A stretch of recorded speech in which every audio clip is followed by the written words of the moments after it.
दोस्तों, सफलता की उड़ान में ऐसे लोग भी मिलेंगे जो हर वक्त षड्यंत्र रच आपके पर काटने की फिराक में रहेंगे। मेरे मीन राशि वाले दोस्तों, वीडियो में बात करेंगे जुलाई माह में आपकी राशि पर बन रही ग्रह गोचरीय स्थिति क्या संकेत दे रही है। नकारात्मक और सकारात्मक दोनों पहलुओं पर विस्तार से चर्चा करेंगे। वीडियो बहुत महत्वपूर्ण रहने वाली है, वीडियो के अंत तक बने रहें। नमस्कार दोस्तों, मैं एस्ट्रोलॉजर राजेश कालिया हार्दिक स्वागत करता हूं आपका अपने YouTube चैनल अक्षित एस्ट्रो मास्टर में। मेरे मीन राशि वाले दोस्तों, कैसे हो दोस्तों? जुलाई माह में आपकी राशि पर बन रही ग्रह गोचरीय स्थिति पर एक नजर डालें तो आपकी राशि पर कर्म फलदाता शनि देव संचार कर रहे हैं। 13 जुलाई को शनि की चाल में यू टर्न देखने को मिलेगा। मार्गी अवस्था से वक्री हो जाएंगे। तो तृतीय भाव पराक्रम भाव पर शुक्र संचार कर रहा है। चतुर्थ भाव पर राशि स्वामी गुरुदेव के साथ सूर्य का युति योग बना हुआ है। पंचम भाव पर बुध संचार कर रहा है। तो छठे भाव शत्रु स्थान पर मंगल और केतु ने मोर्चा संभाला हुआ है, जो शत्रुओं को आपके पास भी नहीं फटकने देंगे, शत्रुनाशक का कार्य करेंगे। राहु की स्थिति व्यय भाव बाधक स्थान पर बनी हुई है। एक एक करके जीवन के सभी महत्वपूर्ण क्षेत्रों पर बात करेंगे। शुरुआत करते हैं स्वास्थ्य से। 13 जुलाई से आपकी राशि पर संचार कर रहा शनि वक्री अवस्था में संचार करेगा। एक बार फिर से व्यय भाव को एक्टिव करेगा, जहां राहु भी संचार कर रहा है। गुरुदेव की भी व्यय भाव पर दृष्टि पड़ रही है और मंगल की भी पड़ रही है। व्यय भाव पर अधिक ग्रहों का प्रभाव खर्चों में तो वृद्धि करेगा, लेकिन यह खर्चा स्वास्थ्य पर ना करना पड़े, इसलिए स्वास्थ्य के प्रति जागरूक बने रहें, स्वास्थ्य की अनदेखी ना करें। बात करें शिक्षा की, तो शिक्षा का विचार पंचम भाव से किया जाता है। आपकी राशि के पंचम भाव पर बुद्धि कारक बुध संचार कर रहा है, जो विद्यार्थियों के लिए अनुकूल है। 16 जुलाई से पंचम भाव पर बुध के साथ सूर्यदेव का युति योग बुध आदित्य राय योग का निर्माण करेगा, जो अति उत्तम रहेगा। विद्यार्थियों की बौद्धिक क्षमता और ज्ञान में वृद्धि करेगा। कुल मिलाकर जैसे जैसे माह व्यतीत होता जाएगा, विद्यार्थियों के लिए परिस्थितियां अनुकूल बनती जाएंगी। बात करें प्रेमियों के प्रेम संबंधों की, तो प्रेम संबंधों का विचार भी पंचम भाव से किया जाता है। पंचम भाव पर बुध का संचार प्रेमियों के लिए भी अनुकूल बना हुआ है। प्रेम संबंधों के मोर्चे पर आनंद, रोमांच और प्रसन्नता का भाव पैदा करेगा।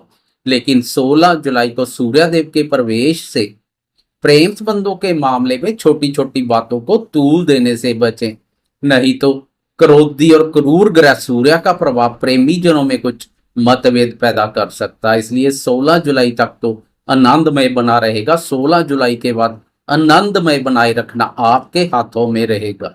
बात करें शादीशुदा दोस्तों के दाम्पत्य जीवन की, तो आपकी राशि के दाम्पत्य भाव पर शनि की दृष्टि पड़ रही है, जो दाम्पत्य सुख शांति के लिए कुछ शुभ नहीं है। 13 जुलाई से इस दृष्टि के और अधिक नकारात्मक परिणाम मिलने शुरू हो जाएंगे। जब शनि वक्र अवस्था में संचार करेंगे, तब शनि की वक्र दृष्टि दाम्पत्य भाव पर पड़ेगी, जो छोटी छोटी बातों से पति पत्नी में वैचारिक मतभेद का कारण बनेगी। इसलिए खासकर 13 जुलाई के बाद जीवन साथी के साथ तालमेल बनाए रखें। एक चुप सो सुख वाली नीति पर चलेंगे तो बेहतर रहेगा। दाम्पत्य जीवन में सुख शांति और प्रसन्नता का भाव बना रहेगा, नहीं तो शनि की उल्टी चाल दाम्पत्य जीवन में मचा सकती है बवाल। बात करें भाग्य और करियर की, तो आपकी राशि के लिए भाग्य भाव का स्वामी मंगल है, तो कर्म भाव के स्वामी गुरुदेव हैं। दोनों की अपने अपने भाव पर दृष्टि पड़ रही है। भाग्य भाव के स्वामी मंगल की भाग्य भाव पर दृष्टि भाग्य को बल प्रदान करेगी, तो कर्म भाव पर गुरुदेव की दृष्टि करियर के दृष्टिकोण से अत्यधिक उत्तम रहेगी। लेकिन बारीकी से देखा जाए तो कर्म भाव पर शनि की दृष्टि भी पड़ रही है। 13 जुलाई से शनि की वक्र दृष्टि अधिक नकारात्मक ऊर्जा पैदा करेगी। इसलिए 13 जुलाई के बाद नौकरी पेशा दोस्तों को कार्यस्थल पर वरिष्ठ अधिकारी और उच्च अधिकारी वर्ग के साथ व्यर्थ के वाद विवाद से बचना होगा। 13 जुलाई से कर्म भाव पर शनि की वक्र दृष्टि अपने कार्यों के प्रति अस्थिरता, असंतुष्टि और असमंजस जैसे भाव पैदा कर सकती है। इसलिए 13 जुलाई के बाद करियर के संबंध में कोई महत्वपूर्ण निर्णय लेने जा रहे हैं तो बुद्धि विवेक से सोच विचार कर धैर्य संयम पूर्वक लें, जल्दबाजी में कोई कार्य ना करें। बात करें संतान क्षेत्र की तो संतान भाव पर बुध का संचार संतान के संबंध में उत्तम रहेगा। संतान के साथ संबंधों में स्नेह और मधुरता का भाव देखने को मिलेगा। 16 जुलाई के बाद कभी कभार संतान को डांट फटकार भी लगा देंगे, क्योंकि 16 जुलाई से संतान भाव में सूर्य प्रवेश कर जाएगा, जो आपके स्वभाव में क्रोध का भाव पैदा करेगा। इसलिए 16 जुलाई के बाद संतान के साथ तालमेल में कोई कमी ना करें। जुलाई माह में गोचरवश 3 ग्रहों का राशि परिवर्तन देखने को मिलेगा। इसके अलावा कर्म फलदाता शनिदेव की चाल में भी बदलाव आएगा। इस माह सूर्य, मंगल और शुक्र की चाल में बदलाव देखने को मिलेगा। 16 जुलाई को सूर्य देव तो माह के अंत में शुक्र और मंगल की चाल में बदलाव देखने को मिलेगा। शुक्र की चाल में बदलाव आपके लिए अत्यधिक सुखदायी रहेगा, लेकिन 13 जुलाई को शनि की चाल में आ रहा बदलाव आपके जीवन में मचा सकता है बवाल। इसलिए 13 जुलाई के बाद कोई भी कार्य करने जा रहे हैं तो बुद्धि विवेक से सोच विचार कर करें, जल्दबाजी में कोई कार्य ना करें। वक्री शनि पर मंगल की दृष्टि आपके स्वभाव में क्रोध, आवेश और उग्रता का भाव पैदा करेगी।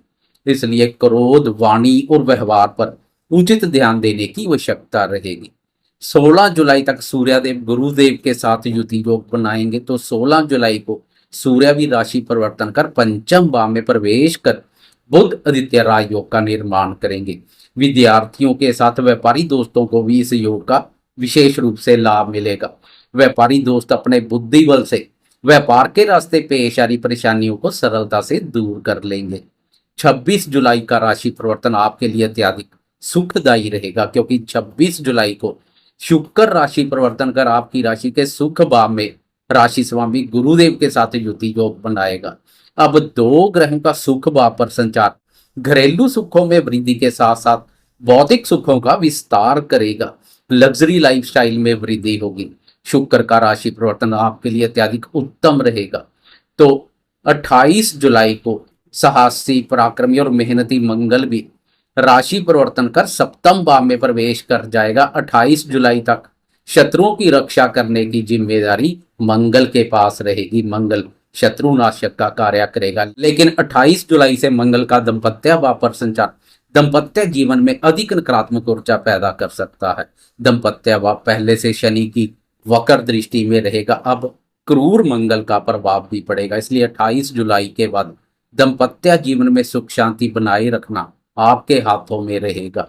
लाइफ पार्टनर के साथ साथ बिजनेस पार्टनर के साथ भी संबंधों में स्नेह और मधुरता का भाव बनाए रखें। जाते जाते कमेंट बॉक्स में हनुमान जी की जय जयकार करते जाएं। साथ में लाइक, शेयर, कमेंट्स और सब्सक्राइब करना ना भूलें।